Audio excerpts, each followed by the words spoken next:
بسم اللہ الرحمن الرحیم۔ السلام علیکم۔ تہجد کی نماز میرا روز کا معمول تھا۔ میں ہر روز رات میں اٹھ کر تہجد کی نماز پڑھتی اور اپنے اچھے رشتے کی دعا کرتی تھی، لیکن آج ایک عجیب ہی واقعہ میرے ساتھ پیش آیا تھا۔ جب میں چھت پر نماز پڑھ رہی تھی تو اچانک ہی ایک چمکدار روشنی ساری چھت پر پھیل گئی۔ میرے دل میں ایک عجیب سی ہلچل مچ گئی۔ میں نے جیسے ہی سلام پھیرا، سامنے کا منظر دیکھا تو میری روح تک لرز گئی، کیونکہ میرا نام ماہم ہے اور یہ میری زندگی کی آپ بیتی ہے۔ ایک ایسی آپ بیتی جس میں دکھ، امید اور دعا کی طاقت شامل ہے۔ ہر رات جب سارا محلہ گہری نیند سو جاتا تو میں تہجد کے وقت بیدار ہوتی۔ یہ وہ وقت ہوتا جب دنیا کی تمام خاموشیاں میرے رب کی بارگاہ میں دعا کرنے کے لیے جاگتی ہیں۔ میں اپنی جائے نماز پر کھڑی ہو جاتی اور آنکھوں میں آنسو، دل میں بے شمار دعائیں، لبوں پر ایک ہی سوال، یا اللہ میرے لیے ایک اچھا اور نیک رشتہ بھیج دے۔ میرا گھر ایک چھوٹے سے قصبے میں واقع ہے جہاں زندگی کی سادگی اور مشکلات ایک ساتھ چلتی ہیں۔ ہمارے گھر کی دیواریں پرانی ہیں جن پر وقت کی گرد بیٹھ چکی ہے، مگر اس میں رہنے والے دلوں میں محبت اور اخلاص کی کوئی کمی نہیں۔ میرے والد پیشے سے ایک دکاندار ہیں۔ ان کا ایک چھوٹا سا سٹور ہے جس سے ہمارے گھر کی گزر بسر ہوتی ہے۔ وہ صبح سویرے دکان پر نکل جاتے ہیں اور شام دیر تک کام کرتے ہیں تاکہ ہمارے گھر کی ضروریات پوری ہو سکیں۔ میری ماں ایک بہت ہی مہربان اور محبت کرنے والی خاتون ہے۔ انہوں نے ہمیں ہمیشہ ہی بہت پیار اور محبت دیا ہے۔ وہ صبح سویرے سے رات دیر تک ہمارے لیے کام کرتی ہیں۔ میں انہیں اکثر نماز پڑھتے اور دعائیں مانگتے دیکھتی ہوں۔ ان کی دعاؤں میں ایک ہی آرزو ہوتی ہے کہ اے اللہ میری بیٹی ماہم کے لیے ایک اچھا رشتہ بھیج دیں۔ وہ ہمیشہ مجھ سے کہتی ہیں، ماہم تمہاری سلیقہ مندی اور نیکی ایک دن ضرور رنگ لائے گی۔ گھر کے ماحول میں محبت اور اخلاص کے ساتھ ساتھ فکر اور پریشانی بھی بسی ہوئی ہے، کیونکہ میری رنگت نہایت سانولی ہے جو مجھے بدصورت بناتی ہے۔ میری 2 چھوٹی بہنیں ہیں جو مجھ سے بالکل مختلف ہیں۔ ان کی خوبصورتی اور دلکشی سب کو اپنی طرف متوجہ کرتی ہے۔ کوئی بھی دیکھ کر یقین نہیں کرتا کہ یہ میری چھوٹی بہنیں ہیں۔ ان کے چہروں پر خوشی اور معصومیت کی جھلک ہوتی ہے، جبکہ میری آنکھوں میں اکثر مایوسی اور دکھ کی چمک دکھائی دیتی ہے۔ میں 22 سال کی ایک جوان لڑکی ہوں، مگر میری بدصورتی اور سیاہ رنگت میری زندگی کا سب سے بڑا دکھ بن چکے ہیں۔ گاؤں کے لوگ میرے بارے میں باتیں کرتے ہیں، میری ماں سے سوال کرتے ہیں، آمنہ تمہاری ماہم کی شادی کا کیا ہوگا؟ اس کا رنگ تو ایسا ہے، اس سے کون شادی کرے گا؟ ماں ہمیشہ مجھے دلاسا دیتی ہیں، مگر میں ان کے چہرے پر چھپی پریشانی کو بخوبی جانتی ہوں۔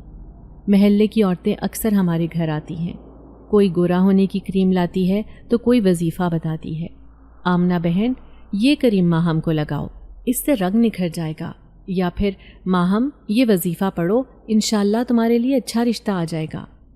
ایک دن محلے کی ایک چالاک اور مکار عورت جسے ہم سب خالہ جان کہتے تھے ہمارے گھر آئیں۔ وہ میری بدصورتی پر بات کرتے ہوئے کہنے لگیں، آمنہ بہن ماہم کا کیا ہوگا؟ اس کا رشتہ کیسے ہوگا؟ بظاہر ہمدردی ظاہر کرتی ہوئی، مگر ان کے الفاظ میں چھپی ہوئی چالاکی اور مکر واضح تھے۔ ماں نے مسکرا کر کہا، اللہ بہتر کرے گا بہن، ہمیں دعا کرنی چاہیے۔ خالہ جان نے مزید کہا، آمنہ میرے پاس ایک رشتہ ہے، مگر وہ آدمی 4 بیٹیوں کا باپ ہے اور اس کی بیوی کا انتقال ہو گیا ہے۔ ماہم کے لیے اس رشتے کے بارے میں سوچو۔ یہ سن کر میرا دل بری طرح سے ٹوٹ گیا۔ میں نے روتے ہوئے کہا، ماں مجھے اس رشتے سے انکار ہے، میں اس طرح کی زندگی نہیں گزار سکتی، میرے دل میں کچھ خواب ہیں۔ ماں نے میرے آنسو پونچھتے ہوئے کہا، بیٹی تمہاری خوشی سب سے اہم ہے، ہم اس رشتے سے انکار کر دیں گے۔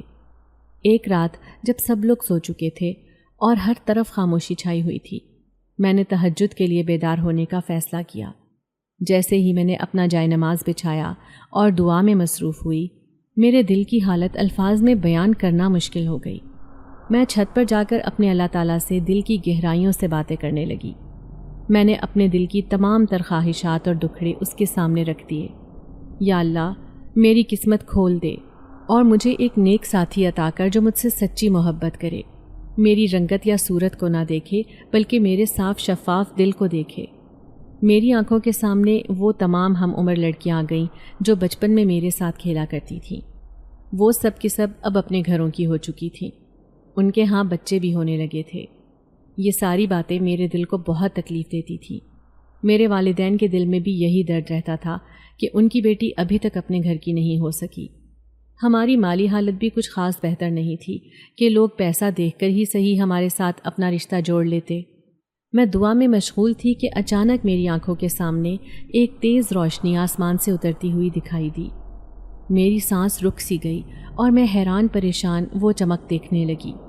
یہ کیسی چمک تھی؟ میں نے اپنے ارد گرد دیکھا کہ کہیں کچھ نظر آ جائے، مگر وہاں پر کوئی بھی موجود نہیں تھا۔ اس لمحے میرے دل کی دھڑکنیں تیز ہو گئیں اور خوف کی ایک لہر میرے جسم میں دوڑ گئی۔ کیا یہ روشنی کسی آسیبی مخلوق کی تھی؟ ماں اکثر بتایا کرتی تھی کہ انہوں نے بچپن میں کئی بار جنات کو دیکھا تھا، مگر وہ کبھی کسی کو نقصان نہیں پہنچاتے تھے۔ میری دعا مکمل ہوئی تو میں جلدی سے نیچے اتر آئی۔ یہ رات کا پہر تھا اور میں تہجد پڑھ کر اپنے کمرے میں آ کر لیٹ گئی۔ میرے دل میں ابھی بھی خوف کی ایک لہر دوڑ رہی تھی کہ مجھے وہ روشنی کیوں دکھائی دی، کہیں یہ کوئی پیغام تو نہیں تھا۔ میں اپنی ماں کی باتوں کو یاد کر رہی تھی اور دل میں سوچ رہی تھی کہ یہ سب کیا ہو رہا ہے؟ کیا یہ اللہ کا کوئی اشارہ تھا یا پھر میرے دل کی بے قراری کا کوئی جواب؟ یہ سب کچھ سوچتے سوچتے میں نیند کی آغوش میں چلی گئی۔ اگلی صبح ماں نے مجھے جگایا اور کہا، ماہم، آج تمہیں یہ میلے کپڑے دھونے ہیں، میں خالہ کے گھر جا رہی ہوں، ان کی عیادت کرنی ہے۔ ماں اکثر مجھے اپنے ساتھ چلنے کا کہتی تھی، مگر میں اپنی رنگت اور بدصورتی کی وجہ سے کہیں بھی جانے سے گریز کرتی تھی۔ مجھے لگتا تھا کہ لوگ مجھے دیکھ کر باتیں کریں گے اور میرے دل کو مزید دکھ پہنچے گا۔ میری دونوں بہنیں سدرا اور صغرا کالج جانے کے لیے نکل چکی تھیں۔ بابا بھی صبح سویرے ہی اپنی دکان پر جا چکے تھے۔ اس وقت گھر میں بالکل اکیلی تھی۔ میں نے سارے میلے کپڑے اکٹھے کیے اور دھونے لگ گئی۔ کپڑے دھوتے وقت میرے دل میں مختلف طرح کے خیالات آتے رہے۔ جب میں نے سارے کپڑے دھو لیے تو انہیں چھت پر ڈالنے کے لیے اوپر چلی گئی۔ جیسے ہی میں چھت پر پہنچی، میری نظر پڑوس کے گھر کی چھت پر گئی۔ یہ گھر کئی سالوں سے بند پڑا تھا اور بہت بوسیدہ حالت میں تھا، مگر آج وہاں کا منظر کچھ مختلف تھا۔ میری آنکھوں نے ایک عجیب اور دلکش منظر دیکھا۔ وہاں ایک جوان اور خوبصورت چہرے والا آدمی عبادت میں مشغول تھا۔ اس کا چہرہ آسمانی روشنی سے روشن اور چمکدار تھا، جیسے اس میں سے نور نکل رہا ہو۔ میں ایک لمحے کے لیے رک گئی اور اس کی خوبصورتی دیکھنے لگی۔ میرے دل میں رات والے تمام خیالات واضح ہونے لگے۔ میں نے رات میں جو روشنی دیکھی تھی، اب وہ میرے ذہن کے پردے پر رہرانے لگی۔ میں سوچنے لگی کہ یہ کون ہو سکتا ہے؟ یہ چہرہ اور یہ روشنی، سب کچھ میری عقل سے بالا تر تھا۔ مجھے یاد آیا کہ اس گھر کے مالک کا ہمارے بچپن میں ہی انتقال ہو گیا تھا اور اس کی بیوی دوسری شادی کر کے یہ محلہ ہی چھوڑ چکی تھی۔ یہ گھر سالوں سے غیر آباد تھا اور اب اچانک یہ یہاں خوبصورت نوجوان کیسے آیا؟ میرا دل طرح طرح کے خیالات میں الجھ گیا۔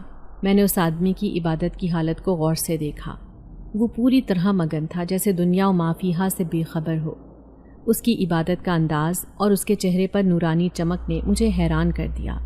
میں نے خود سے کہا، یہ کون ہے؟ کیا یہ کوئی فرشتہ ہے یا کوئی اور ماورائی مخلوق؟ میں اس آدمی کو دیکھتی رہی جیسے میری آنکھیں اس کی چمک سے جڑی ہوئی تھیں۔ میرے دل میں بے شمار سوالات اٹھنے لگے۔ کون ہو سکتا ہے یہ آدمی؟ کہاں سے آیا ہے؟ کیوں اس بوسیدہ گھر میں عبادت کر رہا ہے؟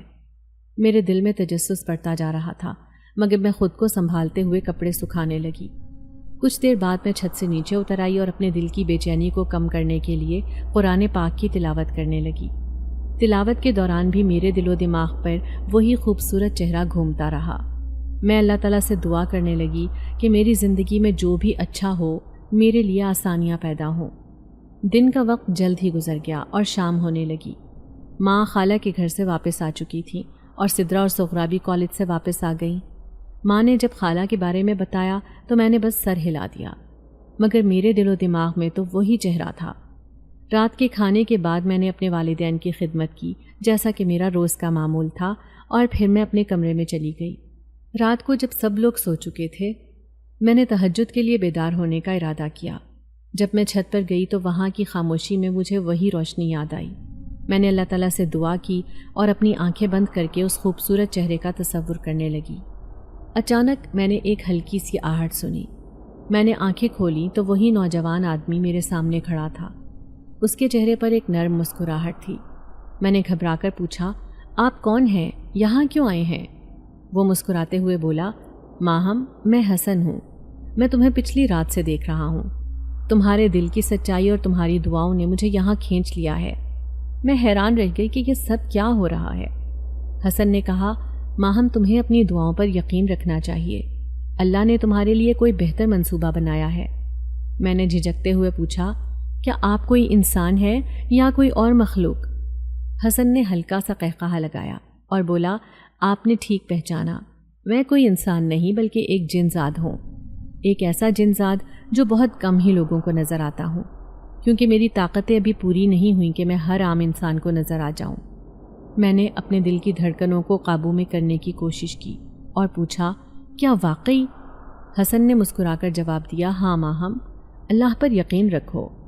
اور یہ کہہ کر وہ روشنی میں غائب ہو گیا۔ اس کے جاتے ہی میں ایک دم ادھر ادھر دیکھنے لگی۔ مجھے یقین نہیں آ رہا تھا کہ میں ایک جن ذات کے ساتھ باتیں کر رہی تھی، اور کیا واقعی جنات ہوتے ہیں؟ اماں کی باتیں مجھے صرف کہانیاں لگتی تھیں۔ جب اماں ہمیں یہ قصے سناتی تھیں کہ میں نے بچپن میں جنات دیکھے ہیں تو میں یقین نہیں کرتی تھی، لیکن اب جب اپنی آنکھوں سے ایک جیتے جاگتے جنزادے کو اپنے سامنے دیکھا تو یقین آیا۔ لیکن یہ کیسی مخلوق تھی؟ کل ایک روشنی کی صورت میرے سامنے ظاہر ہوئی اور آج ایک جنزاد کی صورت مجھے دکھائی دے رہی ہے، جبکہ اسے میرے نام کا بھی پتہ ہے اور میرے دل میں چھپی ہوئی حسرت اور خواہش کی بھی خبر ہے۔ تو پھر اگر اس نے یہ کہا ہے کہ اللہ دیکھ رہا ہے اور اس پر یقین رکھو، تو یقیناً میرے حق میں کچھ نہ کچھ بہتر ضرور ہوگا اور مجھے کچھ نہ کچھ بہتر ضرور نصیب ہوگا۔ نہ جانے کیا تھا کہ آج میرا دل اس شخص کی باتوں پر یقین کرنے کو چاہ رہا تھا، اسی لیے میں بہت ہلکی پھلکی ہو گئی اور دل کر رہا تھا کہ جھوم جھوم جاؤں۔ میں خاموشی سے نیچے اتر آئی۔ اماں اپنے کمرے میں تھیں جبکہ میری دونوں بہنیں سو رہی تھیں۔ میں بھی سونے کے ارادے سے لیٹ گئی، لیکن نیند اب آنکھوں سے کوسوں دور تھی اور خیالوں میں وہی روشن اور چمکدار چہرہ تھا جس کی نرمی نے مجھے اپنا اسیر کر لیا تھا، اور میں اسے سوچتے سوچتے کروٹیں بدلتی رہی۔ اسی اثنا میں صبح ہو گئی تو اماں کہنے لگیں، ماہم ذرا شام کو تیار رہنا، تمہارے رشتے کے لیے کچھ لوگ آ رہے ہیں، خالہ جان بتا کر گئی تھی۔ اماں نے مجھ سے نظریں چراتے ہوئے جب مجھے کہا تو میرا دل جیسے ٹوٹ گیا تھا، کیونکہ اماں کا نظر چرانا ہی مجھے یہ بات سمجھا گیا تھا کہ یقیناً اس رشتے میں بھی کوئی نقص ہے جس کی وجہ سے یہ رشتہ میرے لیے آیا ہے۔ اماں کی اس حرکت نے مجھے کیسے اپنی ہی نظروں میں شرمندہ کر دیا، اسی لیے میں چپ چاپ واپس اپنے کمرے میں آ گئی۔ دل ہی نہیں کر رہا تھا کہ اب جا کر ناشتہ کرتی۔ میں جیسے بے حد الجھ چکی تھی اور بھرے ہوئے دل کے ساتھ اپنے کمرے میں آ کر لیٹ گئی۔ نہ جانے کیوں اب میرے لیے صرف اسی طرح کے رشتے آتے تھے، دوسری شادی والے، جوان بچوں والے۔ حالانکہ میری تو عمر اتنی زیادہ نہیں تھی، میں تو ابھی شادی کی مناسب عمر میں تھی، لیکن صرف میری دبتی ہوئی رنگت اور موٹے نین نقش کی وجہ سے لوگ میرا رشتہ کرنے سے کتراتے تھے۔ انہیں خوبصورت لڑکی چاہیے ہوتی تھی اور نازک پریوں جیسی لڑکی جو ان کے گھر کو سجا دے، جبکہ میں تو اتنا جہیز بھی نہیں دے سکتی تھی کہ شاید وہ جہیز ہی میرے عیبوں کو ڈھانپ دیتا۔ لیکن اب جب کہ انہیں زیادہ جہیز کی بھی امید نہیں ہوتی تھی تو اسی وجہ سے لڑکی کی خوبصورتی کی ڈیمانڈ تھی، اور میرے اندر ایسا کچھ بھی نہیں تھا۔ میں اپنے آپ سے الجھتی جا رہی تھی۔ یہ دن اسی طرح سے گزر گیا۔ حالانکہ اماں نے مجھے کہا بھی کہ شام کو اچھے سے تیار ہو جانا، لیکن میں نے اپنا ایک سادہ سا جوڑا نکالا اور بغیر میک اپ کے صرف منہ دھو کر مہمانوں سے ملنے چلی آئی۔ مہمانوں میں لڑکے کی ماں جو کافی ضعیف تھی اور کافی عمر کی لگ رہی تھی، اور لڑکے کی 2 بہنیں بھی تھیں، جبکہ انہوں نے مجھ سے چند رسمی سی باتیں کی۔ اماں نے ان کا جواب دیا، میں نے صرف سر ہلایا، اور پھر وہ کہنے لگیں، آنٹی جی، جیسا کہ آپ کو پتہ ہے کہ ہمارے بھائی کی پہلے شادی ہوئی تھی، لیکن ان کی بیوی کا بھی انتقال ہو گیا ہے، 2 بچے ہیں، بس ان بچوں کے لیے ماں چاہیے، اور مجھے امید ہے کہ آپ کی بیٹی اس سلسلے میں ہمارے ساتھ بہت تعاون کرے گی۔ ان 2 لڑکیوں میں سے ایک نے جب یہ کہا تو میرے کان کھڑے ہو گئے، اور میں نے ایک دم زخمی نظروں سے اماں کی طرف دیکھا۔ اماں نے مجھ سے نظریں چرا لی اور کہنے لگی، ہاں ہاں، میری بیٹی کو تو بچوں سے بہت محبت ہے، اور یہ تو ہمسایوں کے بچوں سے بھی اتنا پیار کرتی ہے، بچے بھی اس کے گرویدہ ہو جاتے ہیں، بچوں سے اس کی بہت جلدی دوستی ہو جاتی ہے، اس معاملے میں آپ بے فکر رہیں۔ اماں جلدی جلدی ان کو جیسے تسلی کروا رہی تھیں تاکہ ان کے منہ سے فوراً اس رشتے کے لیے ہاں نکلے اور اماں کے سینے کا بوجھ کم ہو۔ میں ایک دم اٹھ گئی اور اٹھ کر فوراً باہر آ گئی، لیکن سینے پر آنسوؤں کا بوجھ بڑھتا جا رہا تھا، اسی لیے میں چپ چاپ سیڑھیاں چڑھ کر اوپر آ گئی۔ اس وقت اس کھلی فضا میں سانس لینا بھی میرے لیے دشوار ہو رہا تھا، اور جب میں نے برابر کی چھت پر نگاہ کی تو سامنے ہی وہ کھڑا میری طرف دیکھ رہا تھا۔ میری آنکھوں سے آنسو بہہ رہے تھے اور اس وقت مجھے بہت رونا آ رہا تھا، کیونکہ اماں میرے ساتھ اچھا نہیں کر رہی تھی۔ اگر یہ رشتہ طے ہو جاتا تو نہ جانے میں کیا کر لیتی۔ میں آنسو بہا رہی تھی جبکہ وہ سامنے کھڑا بالکنی میں سے مجھے دیکھ رہا تھا، اور پھر ایک دم ایک روشنی سی چمکی اور حسن میرے قریب آ کر کھڑا ہوا اور کہنے لگا، ماہم تم کیوں رو رہی ہو؟ کیا سب ٹھیک ہے؟ اس نے بڑی محبت اور اپنائیت سے مجھ سے پوچھا تو میرے رونے میں اور اضافہ ہو گیا۔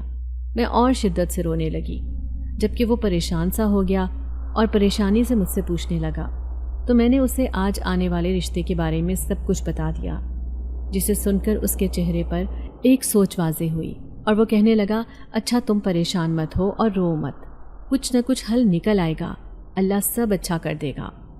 اس کے کہنے پر میں نے اس کی طرف ایسے دیکھا جیسے وہ مذاق کر رہا ہے، لیکن وہ مذاق نہیں تھا، سنجیدہ تھا۔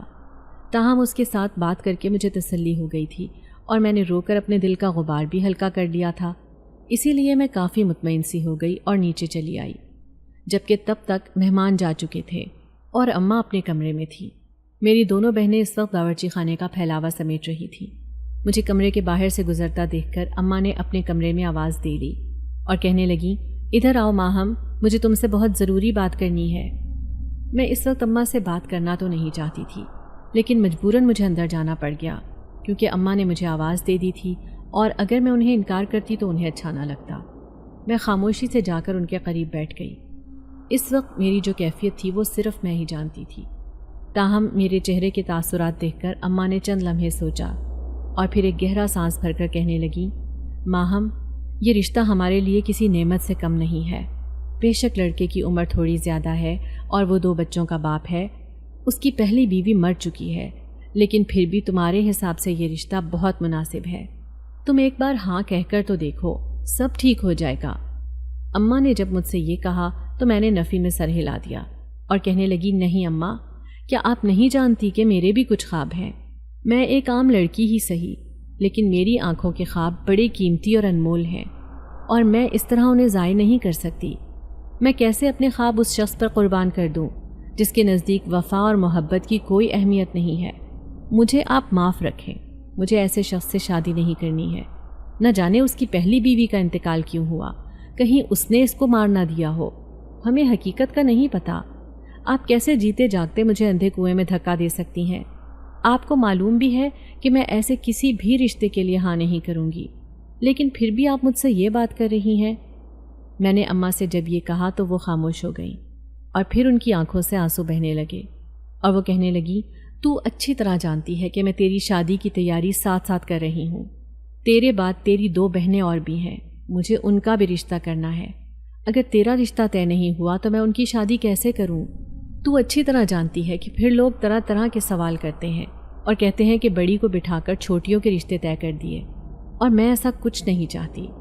تیرا رشتہ بھی ساتھ ساتھ ہی طے ہو تو مجھے سکون کا سانس آئے۔ میرے اندر اب اور ہمت نہیں ہے، بس تو اب اس رشتے کے لیے ہاں بول دے میری بچی، انکار مت کر۔ میں نے ہر لحاظ سے تسلی کر لی ہے، وہ لڑکا بالکل ٹھیک ہے، کوئی برائی نہیں ہے، لیکن اگر تو ہاں نہیں کرے گی تو پھر نئے سرے سے کوئی نیا رشتہ تلاش کرنا پڑے گا، اور اسی میں کتنا وقت لگ جاتا ہے۔ پہلے ہی 2 سال میں اس چکر میں ضائع کر چکی ہوں۔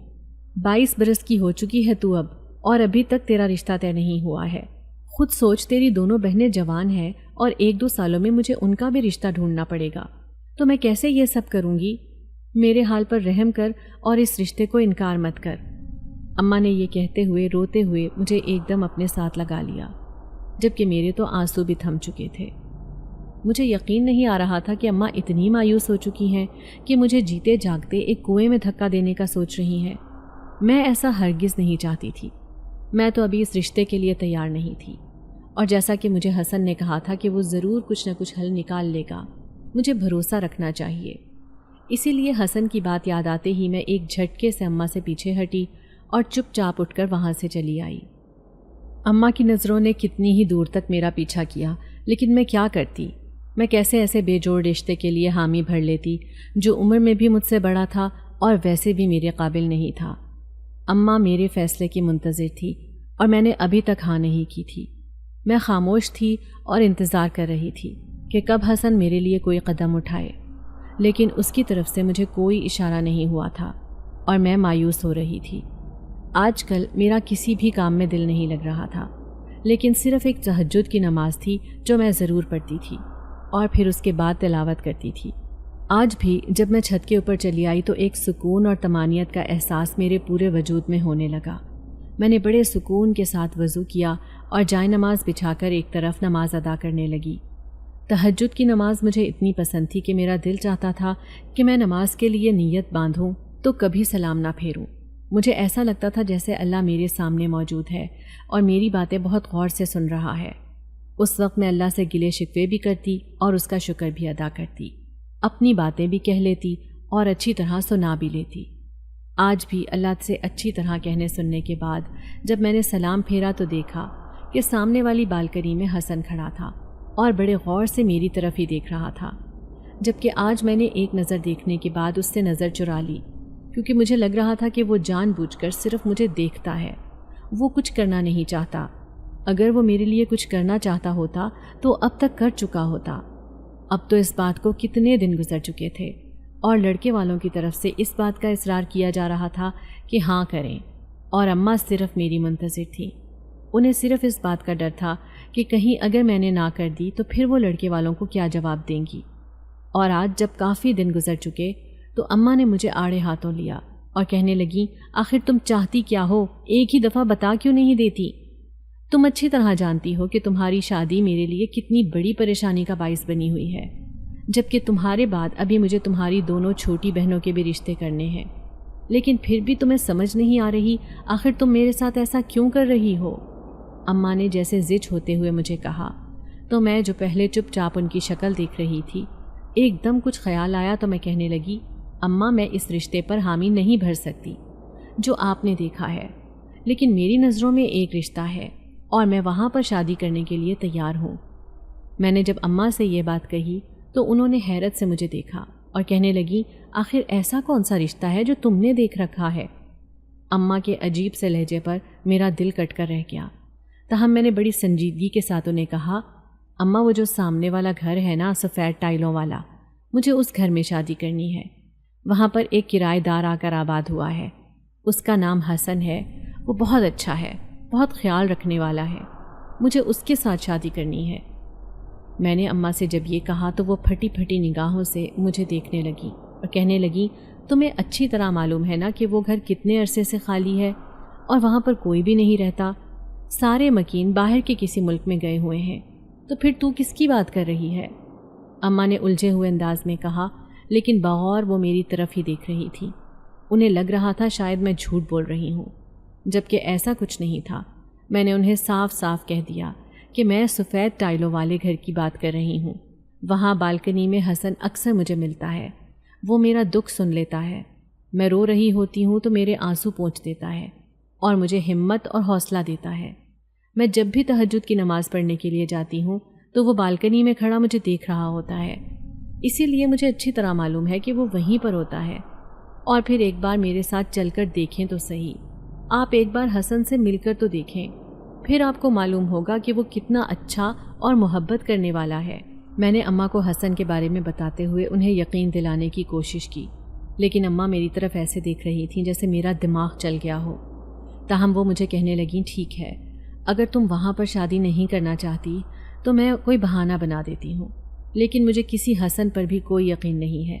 سفید ٹائلوں والا گھر خالی ہے، بس مہینے بعد ایک چوکیدار آتا ہے، وہاں پر صفائی کروا دیتا ہے، اور اس کے علاوہ وہاں پر کوئی آتا جاتا نہیں، اور تم نہ جانے کیوں اس گھر میں شادی کے خواب دیکھ رہی ہو۔ اپنے دماغ کو درست کرو اور اپنے کمرے میں جاؤ، آئندہ میں تمہیں اس طرح کی فضول باتیں کرتا ہوا نہ دیکھوں۔ اماں نے مجھے ڈانٹ کر کمرے میں بھیج دیا، جبکہ میں انہیں بتانا چاہتی تھی کہ میں سچ بول رہی ہوں، حسن وہاں پر ہی ہوتا ہے اور وہ میرے لیے بہت کچھ کرنا چاہتا ہے، لیکن اماں نے مجھے اتنا موقع ہی نہیں دیا۔ میں اٹھ کر اپنے کمرے میں آ گئی، جبکہ میری دونوں چھوٹی بہنیں میرے آنے سے پہلے اپنی ہی کسی بحث میں مشغول تھیں۔ میں نے ان پر توجہ نہیں دی، لیکن محسوس تو مجھے تب ہوا جب میرے آتے ہی وہ دونوں چپ کر گئیں اور پھر خاموشی سے میری طرف دیکھنے لگیں۔ جبکہ میں نے ان سے پوچھا، کیا ہوا، تم دونوں کس بات پر بحث کر رہی تھی؟ ان دونوں نے ایک دوسرے کی طرف دیکھا اور پھر کہنے لگیں، آپی، دراصل سدرا کہہ رہی تھی کہ آپ اکثر چھت پر کسی سے باتیں کرتی ہیں، لیکن سدرا نے ایک دو بار دیکھا بھی تو اسے کوئی دکھائی نہیں دیا، تو یہ کہہ رہی تھی کہ آپی لگتا ہے پاگل ہو گئی ہیں۔ چھوٹی نے جب یہ بات کہی تو میں نے غصے سے سدرا کی طرف دیکھا اور کہا، تم کیا میرا پیچھا کرتی رہتی ہو؟ آخر تمہیں کیا ضرورت ہے اس طرح کی باتیں پھیلانے کی؟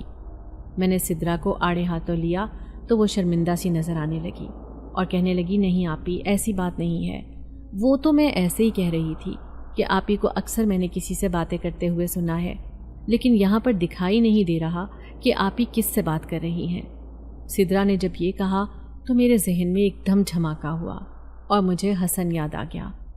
یقیناً سدرا نے مجھے حسن سے باتیں کرتے ہوئے دیکھا ہوگا، کیونکہ حسن نے مجھے کہا تھا کہ اس کی طاقتیں ابھی پوری نہیں ہوئیں، اسی لیے وہ سب انسانوں کو دکھائی نہیں دے سکتا۔ میں حسن کی یہ بات یاد کر کے چپ کر گئی اور دیوار سے ٹیک لگا دی۔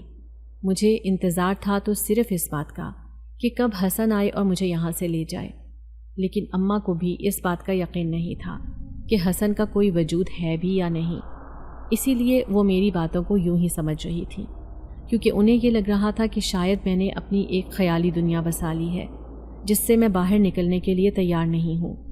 یہی وجہ تھی کہ اماں مجھے اب گاہے بگاہے سمجھاتی ہوئی نظر آتی۔ ان کا کہنا تھا کہ میں نے اس رشتے کے لیے انکار کر دیا ہے۔ میں جانتی ہوں کہ وہ رشتہ تمہارے قابل نہیں تھا، لیکن تم بھی اس بات کا خیال رکھنا کہ تم کسی بھی حسن کو نہیں جانتی اور نہ ہی کسی حسن کا وجود ہے، وہ صرف تمہارا وہم ہے اور کچھ بھی نہیں۔ اماں اکثر مجھے سمجھانے کی کوشش کرتی تو میں ایک دم بے دق اٹھتی اور یہی کہتی کہ نہیں اماں، میں سچ کہہ رہی ہوں، حسن واقعی ہے اور میرے آس پاس ہی ہے۔ اماں کو میں نے تسلی دینے کی کوشش کی اور اپنی بات پر یقین دلانے کی کوشش کی تھی، لیکن اماں کے نزدیک وہ بات بالکل فضول تھی۔ ان کا یہی خیال تھا کہ حسن کا کوئی وجود نہیں ہے اور نہ ہی وہ کہیں ہے، وہ صرف اور صرف میرا خیال اور میرا وہم ہے۔ جبکہ میں نے اب یہی سوچا تھا کہ میں حسن سے بات کروں گی اور اسے کہوں گی کہ وہ ایک بار اماں سے آ کر مل لے، تاکہ اماں کو اس بات کا یقین تو آ جائے کہ واقعی کوئی حسن ہے۔ لیکن اب میں جب بھی تہجد کی نماز پڑھنے کے لیے آتی تو میری سب سے پہلی نظر سامنے والی بالکنی پر ہی جاتی۔ سفید ٹائلوں والا وہ گھر اب مجھے اداس لگنے لگا تھا، کیونکہ بالکنی میں حسن کھڑا نہیں ہوتا تھا، اور اس بات نے مجھے حیران کر دیا۔ پھر میں نے یہی سوچا کہ شاید وہ کسی کام سے گیا ہو اور میں روز اسی امید سے بالکنی کو ضرور دیکھتی، لیکن آج اتنے دن گزر چکے تھے اور حسن مجھے دوبارہ دکھائی نہیں دیا تھا۔ نہ جانے وہ کہاں چلا گیا تھا اور آ کیوں نہیں رہا تھا۔ میرے لیے اس کا آنا بہت معنی رکھتا تھا۔ میری تہجد کی نماز میں بھی خلل آ رہا تھا۔ میں جتنے شوق اور نیت سے تہجد کی نماز پڑھتی تھی، اب مجھے ایسا لگ رہا تھا جیسے حسن کے نہ ہونے کی وجہ سے مجھ سے نماز بھی صحیح طرح نہیں پڑھی جا رہی تھی۔ حالانکہ میں اپنی پوری کوشش کرتی کہ نماز کے اوپر اپنا پورا دھیان لگاؤں، لیکن وہ بالکنی میرا دھیان بھٹکا دیتی تھی اور بار بار مجھے حسن کا خیال آتا تھا۔ میں نے اب چھت پر جانا بھی چھوڑ دیا تھا۔ تہجد کی نماز بھی نیچے صحن میں ادا کر لیتی، لیکن اب نماز میں ویسی شدت نہیں رہی تھی، یا شاید یہ صرف میرا وہم تھا۔ اماں نے آج کل پھر سے میرے رشتے کی مہم کو تیز کر دیا تھا، کیونکہ میری دونوں بہنیں جو جڑواں تھیں وہ اب 20 برس کی ہو چکی تھیں، اور اب تو لوگ باقاعدہ ان کے بارے میں پوچھنے لگے تھے، کیونکہ وہ دونوں مجھ سے زیادہ خوبصورت تھیں، اور اماں کو اسی بات کا ڈر تھا کہ کہیں میرے چکروں میں ان کے لیے بھی اچھے رشتے ہاتھوں سے نہ کھو جائیں۔ اماں بھی ان کے لیے آئے ہوئے رشتوں کو انکار کر دیتی تھی، کیونکہ ان کا یہی کہنا تھا کہ جب تک بڑی کی بات طے نہیں ہو جاتی تب تک میں چھوٹیوں کا رشتہ نہیں کروں گی۔ لیکن اب اماں کی آج کل نیندیں حرام ہوئی تھیں۔ حسن کو گئے ہوئے 6 ماہ سے زیادہ کا عرصہ ہو گیا تھا، اور میں اب جیسے اسے بھولنے لگی تھی۔ اسی لیے بے اختیار میں نے اماں کے آگے ہتھیار ڈال دیا اور انہیں کہا کہ آپ جس سے چاہے میری شادی کر دیں، مجھے کوئی اعتراض نہیں ہے۔ جس دن میں نے ہاں کی اس دن اماں کا چہرہ خوشی سے چمکنے لگا تھا۔ انہیں جیسے ایک راحت مل گئی تھی، اور اب انہوں نے خالہ جان کو بلوا کر باقاعدہ رشتہ ڈھونڈنے کا کہا۔ خالہ جان تو جیسے پہلے سے ہی تیار بیٹھی تھی۔ انہوں نے بھی اسی وقت اماں سے ایک رشتے کی بات کی اور کہنے لگیں کہ لڑکا بہت اچھا ہے، اپنا کماتا ہے لیکن اس کے ماں باپ نہیں ہیں، اکیلا رہتا ہے، اسی وجہ سے لوگ اسے اپنی بیٹی نہیں دیتے کہ اکیلا لڑکا ہے، نہ جانے اس میں کیا عیب ہوں۔ لیکن وہ مجھے کئی بار کہہ چکا ہے کہ اب اگر میرا کوئی ہے نہیں تو میں کیا شادی نہ کروں، اسی لیے اس کی بڑی میں ہی ہوں۔ میں نے جتنا اسے جانا اور پرکھا ہے وہ بہت اچھا لڑکا ہے، اسی لیے میں تو کہتی ہوں کہ کل کی ملتی تم آج اس سے مل لو اور رشتہ پکا کرو، تمہاری بیٹی کو اس سے بہتر رشتہ نہیں ملنا۔ خالہ جان نے اس رشتے کی تعریف میں زمین و آسمان کے قلابے ملا دیے اور اماں کو اس بات پر راضی کر لیا کہ وہ اگلے ہی دن جا کر اس لڑکے سے مل لیں۔ مجھے اس لڑکے میں کوئی دلچسپی نہیں تھی، وہ جوان تھا، بوڑھا تھا، کون تھا، مجھے اس بارے میں کوئی سروکار نہیں تھا۔ میں صرف حسن کے بارے میں سوچتی تھی، اور اب جب کہ وہ نہیں تو پھر کوئی اور صحیح، اور وہ کوئی بھی ہو سکتا ہے۔ اماں جب اگلے دن رشتہ دیکھ کر آئیں تو ان کا چہرہ بہت روشن اور چمکدار تھا اور وہ بہت خوش تھیں، اور مجھے کہنے لگیں، ارے میں تو سوچ بھی نہیں سکتی تھی کہ گھر بیٹھے تمہارے لیے اتنا اچھا اور اعلیٰ رشتہ مل جائے گا۔ وہ لڑکا تو بہت اچھا اور بہادر ہے، اور جتنا میں نے اس کے بارے میں سنا اور جانا ہے وہ واقعی ایک آئیڈیل لڑکا ہے، اور مجھے پوری امید ہے کہ وہ تمہیں بہت خوش رکھے گا۔ اماں نے جب مجھ سے یہ کہا تو میں ٹکر ٹکر ان کی شکل دیکھتی رہی، کیونکہ مجھے ابھی بھی ایسا لگ رہا تھا کہ یقیناً اس رشتے میں کوئی بہت بڑا عیب ہے جو مجھ سے چھپایا جا رہا ہے۔ اسی لیے میں نے اماں سے بڑے تلخ انداز میں کہا، اماں آخر اس رشتے میں کوئی ایک برائی تو ہوگی، وہ برائی مجھے بتا بھی دو۔ میرے اس طرح کہنے پر اماں ایک دم پریشان سی ہو گئیں اور ان کا چہرہ دھواں دھواں ہونے لگا، جبکہ وہ مجھے کہنے لگی، ایسا کچھ بھی نہیں ہے ماہم، یہ سب تمہارا وہم ہے، وہ لڑکا واقعی بہت اچھا ہے، اور تمہارے لیے آج تک جتنے بھی رشتے آئے ہیں یہ ان سب میں بہت بہتر ہے۔ اماں نے مجھے ہر ممکن طور پر تسلی دینے کی کوشش کی، لیکن نہ جانے کیا بات تھی، مجھے کہیں سے بھی قرار نہیں آ رہا تھا۔ اسی لیے میں چپ کر گئی اور چھت پر آ گئی۔ رات ہو گئی تھی، چھت پر تارے جگمگا رہے تھے، ان کی ہلکی ہلکی روشنی آنکھوں کو بہت بھلی لگ رہی تھی۔ میں چھت پر ٹہلتے ہوئے بار بار سامنے والی بالکنی پر نظر دوڑاتی، لیکن حسن کا کچھ پتہ نہیں تھا۔ کچھ ہی دیر کے بعد سفید روشنی پوری چھت پر پھیل گئی، اور پھر ایک دم اسی روشنی میں سے مجھے حسن دکھائی دیا۔ اسے دیکھ کر میں نے زور سے اپنی آنکھیں ملی، جیسے مجھے اپنی آنکھوں پر یقین نہ آیا ہو، جبکہ وہ سامنے کھڑا مجھے دیکھ کر مسکرا رہا تھا۔ تاہم میں نے اسے کہا کہ اب کیا کرنے آئے ہو یہاں پر، جبکہ میرا رشتہ کہیں اور طے ہو گیا ہے۔ میں نے غصے اور غم سے بھرے انداز میں اسے کہا تو وہ مسکرا دیا اور کہنے لگا، یہ تو بہت اچھی بات ہے، میں نے تمہیں کہا تھا نا کہ اللہ نے تمہارے لیے ضرور کچھ نہ کچھ اچھا سوچ رکھا ہوگا، اور مجھے پورا یقین ہے کہ تم اپنی آنے والی زندگی میں بہت خوش رہو گی۔ حسن نے جب یہ کہا تو میں نے بڑی بے یقینی بھری نگاہوں سے اس کی طرف دیکھا اور اسے کہا، حسن مجھے تو لگتا تھا کہ تم مجھے پسند کرتے ہو جس طرح میں تمہیں پسند کرتی ہوں۔ میں نے بڑے ٹوٹے ہوئے لہجے میں جب اس سے یہ کہا تو وہ چپ ہو گیا اور کہنے لگا، ماہم تم بہت اچھی لڑکی ہو، لیکن تم ایک بات نہیں جانتی کہ جنات اور آدم ذات کا کوئی ساتھ نہیں ہے۔ میں تمہارے لیے دعا کر سکتا ہوں، تمہاری بہتری کے لیے کوشش کر سکتا ہوں، لیکن تم سے شادی نہیں کر سکتا، اس لیے تم مجھے معاف کر دینا۔ میرے اوپر کچھ پابندیاں ہیں جو جنات کے حوالے سے ہر جنزادے پر ہوتی ہیں، اسی لیے میں اپنی مرضی سے کہیں پر بھی شادی نہیں کر سکتا۔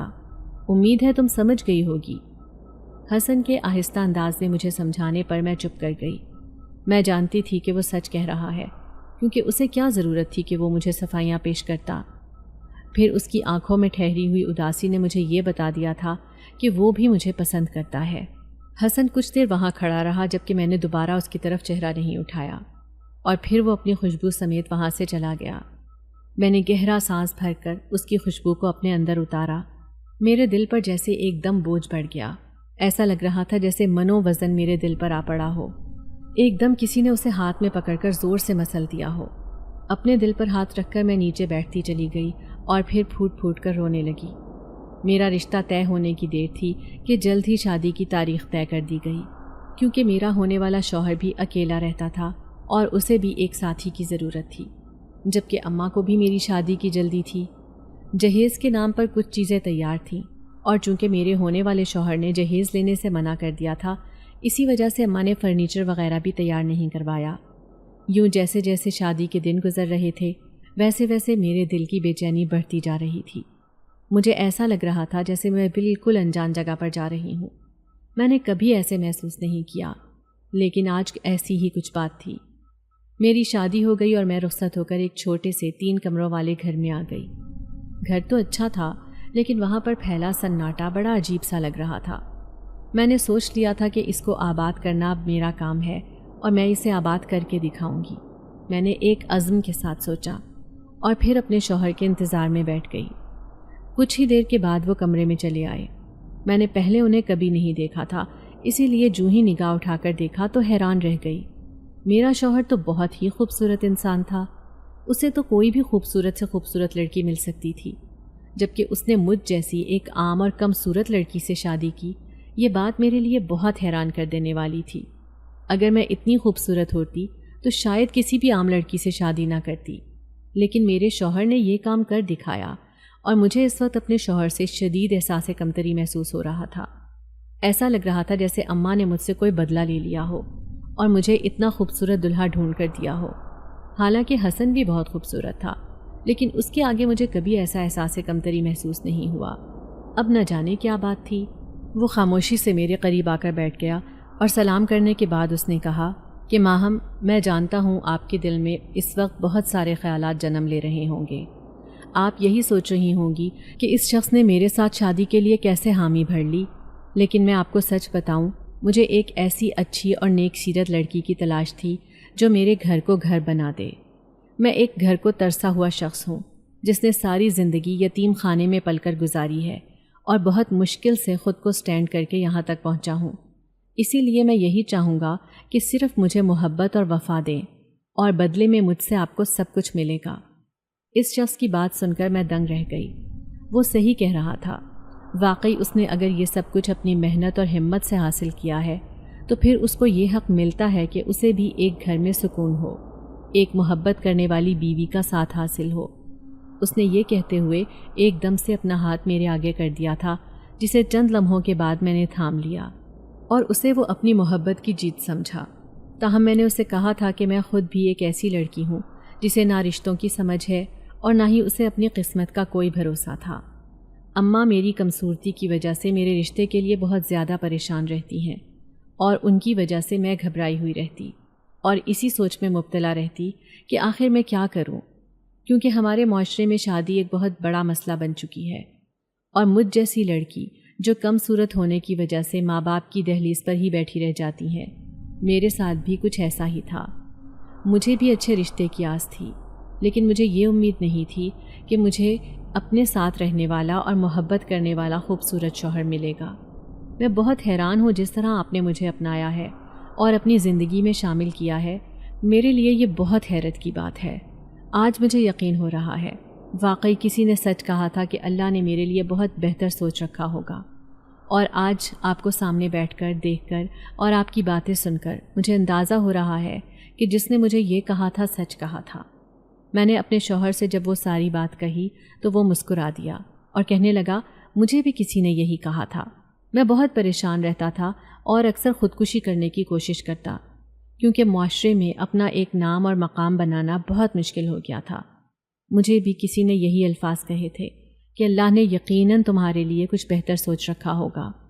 اور پھر وقت کے ساتھ جب میں نے یہ سب کچھ حاصل کیا اور آج جیون ساتھی کے طور پر تم میری زندگی میں آئی ہو، تو مجھے بھی اس کی بات پر یقین آ رہا ہے کہ واقعی اللہ نے میرے لیے بہت بہتر سوچ رکھا ہے۔ اپنے شوہر کی بات سن کر میں نے آہستہ سے مسکراتے ہوئے سر جھکا دیا اور مجھے یقین ہو گیا کہ اب تہجد کی دعائیں کبھی رائیگاں نہیں جاتی۔